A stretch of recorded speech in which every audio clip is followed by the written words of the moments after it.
Assalamualaikum warahmatullahi wabarakatuh. Halo anak-anak, apa kabarnya hari ini? Bertemu lagi dengan Ibu Amel Melisha Utami pada tema 1, subtema 3, pembelajaran 1 dan 2. Tak terasa ya, sekarang kita sudah memasuki subtema ketiga. Sebelum belajar, anak-anak berdoa terlebih dahulu ya. Berdoa dalam hati, dimulai. Berdoa dicukupkan. Untuk sekarang anak-anak siapkan buku tematiknya, mari kita belajar bersama-sama. Berikut adalah pemetaan kompetensi dasar, pembelajaran 1 dan pembelajaran 2. Silahkan anak-anak bisa membaca ya. Untuk subtema 3 yaitu hidup rukun di sekolah. Di sini ada gambar yang menjelaskan bahwa Udin dan teman-teman belajar di sekolah. Selain waktu belajar, ada juga waktu istirahat. Waktu istirahat dapat digunakan untuk berbagai hal. Ada yang bermain, berbincang, atau saling bercanda dengan teman. Udin dan Beni beristirahat di bawah pohon rindang. Mereka menikmati bekal makanan dari rumah bersama-sama. Apa yang kamu lakukan pada waktu istirahat di sekolah? Apakah kamu bermain dengan temanmu? Bagaimana sikapmu ketika bermain dengan temanmu? Nah, karena kita sekarang lagi belajar di rumah, mungkin anak-anak tidak merasakan waktu istirahat di sekolah bersama teman. Nah, pada waktu istirahat, anak-anak harus menggunakan waktu itu sebaik mungkin. Bisa dengan bermain atau makan seperti yang Udin dan teman-temannya lakukan. Nah, apakah kamu bermain dengan temanmu? Oh iya, harus ya, karena bermain adalah sosialisasi dengan teman. Lalu bagaimana sikapmu ketika bermain dengan temanmu? Tentunya harus baik, sopan, dan ramah. Lanjut. Nah, bekal makanan yang dibawa Udin disiapkan oleh ibu. Ibu menyuruh Udin untuk berbagi dengan teman di sekolah. Kata ibu, bagilah bekalmu dengan teman ya, Din. Baik, Bu. Mengapa kita sebaiknya berbagi dengan teman, Bu? Berbagi menunjukkan sikap rukun. Bawalah tempat bekalmu kembali ya, kata ibu. Nah, di sini ada kalimat perintah. Kalimat perintah itu diakhiri dengan tanda seru. Tanda seru seperti ini ya. Kalimat perintah diucapkan dengan sopan. Coba sekarang kita lihat ya. Mana yang menunjukkan kalimat perintah? Nah, tentunya anak-anak harus mencari tanda seru ya anak-anak. Nah, ini adalah kalimat perintah. Lalu yang mana lagi? Nah, yang paling bawah ya. Jadi, kalimat perintah itu yang diucapkan oleh ibu yaitu bagilah bekalmu dengan teman-teman ya, Din. Nah, itu adalah perintah ibu untuk membagi makanan kepada teman-teman. Yang kedua, bawalah tempat bekalmu kembali ya. Nah, ini adalah merupakan contoh kalimat perintah. Dilanjut, ini adalah gambar ibu guru sedang mengajar di kelas. Masuklah ke kelas dengan tertib. Nah, ini juga adalah salah satu contoh kalimat perintah karena diakhiri dengan tanda seru dan memerintahkan anak-anak untuk masuk ke kelas dengan tertib. Lalu anak-anak kita isi bersama-sama ya. Bacalah kalimat perintah di bawah ini, lengkapilah kalimat berikut menjadi kalimat perintah. 1.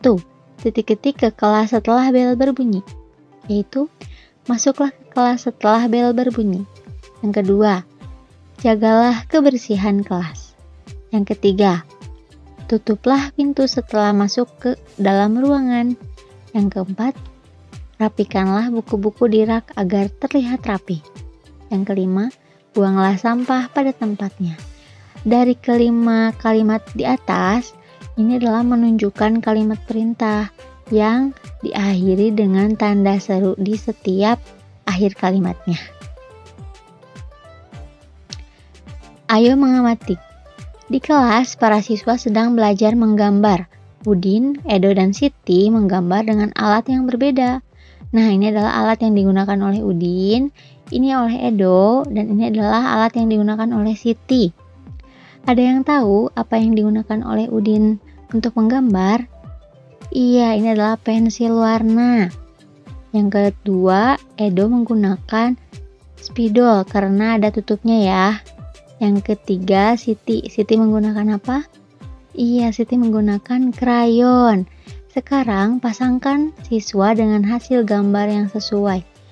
Tentunya anak-anak sudah tahu ya apa perbedaan dari ketiga alat warna tersebut. Kita lihat bersama-sama.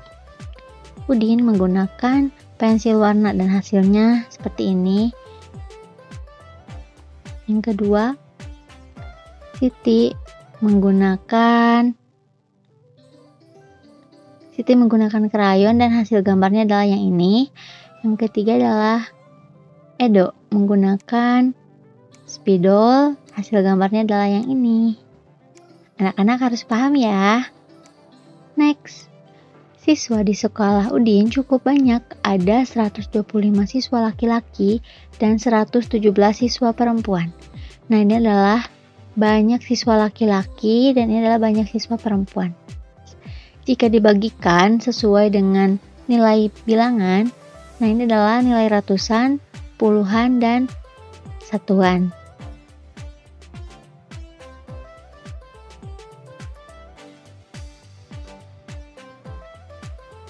Kita bagi dulu ratusan dengan ratusan, puluhan dengan puluhan, dan satuan dengan satuan.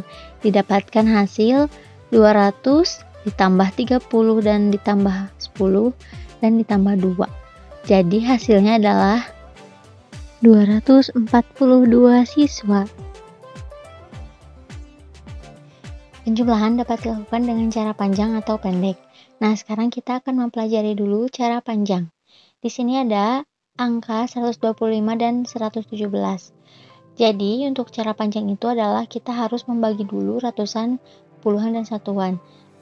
Jadi, 125 itu jika dijabarkan itu adalah memiliki 100, 1 ratusan, 2 puluhan, dan 5 satuan.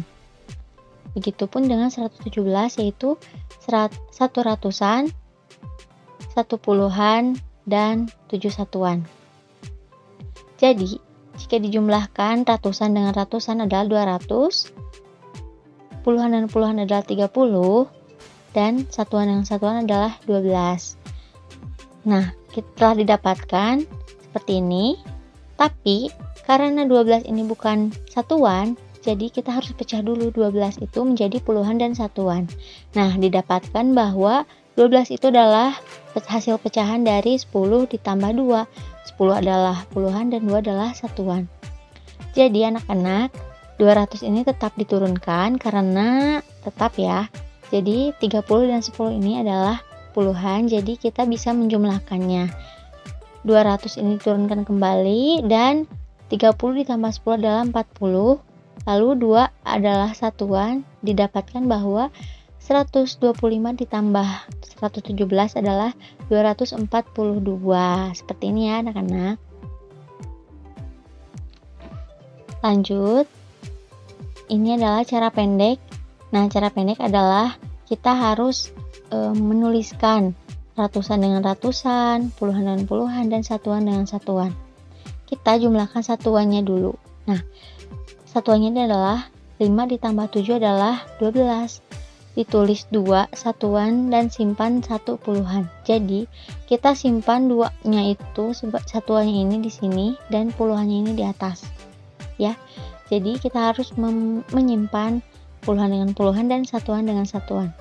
Nah, jika dijumlahkan puluhannya adalah 1 harus dibawa ya. 1 ditambah 2 ditambah 1 adalah 4 dan yang ratusan ini adalah 242 seperti itu ya. Kemudian tentukan hasil penjumlahan berikut. Nah, sekarang Ibu akan kasih contoh kembali. Nah, ini adalah hasilnya ya. Anak-anak bisa menganalisisnya dulu di rumah dan di-pause dulu videonya terlebih dahulu ya. Iya. Dari hasil ini didapatkan bahwa 267 ditambah 129 adalah 396. Lanjut satu lagi contohnya. Jadi didapatkan hasil dari 185 ditambah 234 adalah 419. Nah, ada gambar Perhatikan gambar Udin dan teman-temannya sedang bermain lari berpasangan. Udin dan teman-teman belajar di sekolah dengan senang. Suasana di sekolah menyenangkan karena mereka saling menjaga kerukunan. Nah, lari berpasangan itu adalah mereka lari bergandengan tangan berpasang-pasangan. Berpasangan itu adalah 2 orang ya. Kita lihat lagi. Nah, ini adalah lari pendek dan lari panjang yang telah kalian pelajari sebelumnya, bahwa lari pendek adalah memiliki langkah kaki yang pendek dan lari panjang memiliki langkah kaki yang panjang. Setelah melakukan gerakan di atas, mari lakukan permainan berlari berpasangan berikut. Sebelum berlari, lakukanlah pemanasan terlebih dahulu. Nah, lari berpasangan adalah memiliki langkah kaki yang sama karena untuk menjaga keseimbangan. Untuk lomba lari berpasangan yaitu lari yang diikuti oleh beberapa pasang orang ya, secara berpasangan. Seperti itu ya anak-anak. Lanjut, ada teks. Bacalah teks di bawah ini dengan intonasi dan lafal yang tepat dengan percaya diri. Judulnya adalah berolahraga bersama. Hari ini Udin dan teman-teman berolahraga. Pak Guru meminta siswa untuk berlari berpasangan. Udin berpasangan dengan Edo. Tiba-tiba mereka terjatuh karena gerakan kakinya tidak kompak. Kaki Edo terluka dan berdarah. Udin membantu Edo berdiri. Pak Guru mengantarkan Edo ke UKS. Pak Guru pun mengingatkan siswa lainnya, berhati-hatilah ketika berlari. Samakan langkah kalian terlebih dahulu. Nah, jadi gunanya lari berpasangan itu kita harus memiliki langkah kaki yang kompak supaya tidak terjatuh seperti Edo. Nah, garis bawahi kalimat yang menunjukkan perintah pada teks bacaan di atas. Seperti diingat bahwa kalau kalimat perintah itu memiliki tanda seru di akhirnya. Mana coba yang memiliki tanda seru di akhir? Nah, ini adalah contoh kalimat perintah. Berhati-hatilah ketika berlari, lalu samakan langkah kalian terlebih dahulu. Seperti itu ya anak-anak. Pelajaran hari ini sudah selesai. Apa yang dilakukan Udin dan teman-teman sebelum pulang? Coba anak-anak lihat Udin sedang apa ya? Iya, Udin. Sebelum pulang, Udin dan teman-teman berdoa terlebih dahulu sebelum pulang. Nah, sekarang berilah tanda checklist pada gambar sesuai pengamalan sila pertama atau sila kedua Pancasila di sekolah. Tuliskan sila sesuai di bawah gambar. Nah, ini adalah percakapan. Aku lupa membawa bekal. Mari makan bekalku bersama. Ini adalah contoh pengamalan Pancasila sila kedua yang berbunyi kemanusiaan yang adil dan beradab. Ya, selanjutnya adalah Udin dan Edo bermain bersama meskipun berbeda agama. Ini adalah contoh pengamalan sila ke-1 yaitu ketuhanan yang Maha Esa. Ya, anak-anak ini adalah tugas tematik yaitu tema 1 subtema 3 pembelajaran 1 halaman 104 sampai 105. Ini adalah sudah Ibu contohkan ya tadi 2, anak-anak tinggal mengisi sisanya. Lalu ini adalah tema 1 subtema 3 pembelajaran 2 halaman 110. Ya anak-anak bisa mengisinya di folio dan nanti dikumpulkan ke wali kelasnya masing-masing. Ya terima kasih anak-anak. Selamat belajar, mudah-mudahan belajar kita hari ini membawa keberkahan ya. Jangan lupa beribadah, berdoa kepada Allah Subhanahu wa taala, mudah-mudahan pandemi ini segera berakhir. Terima kasih. Wassalamualaikum warahmatullahi wabarakatuh.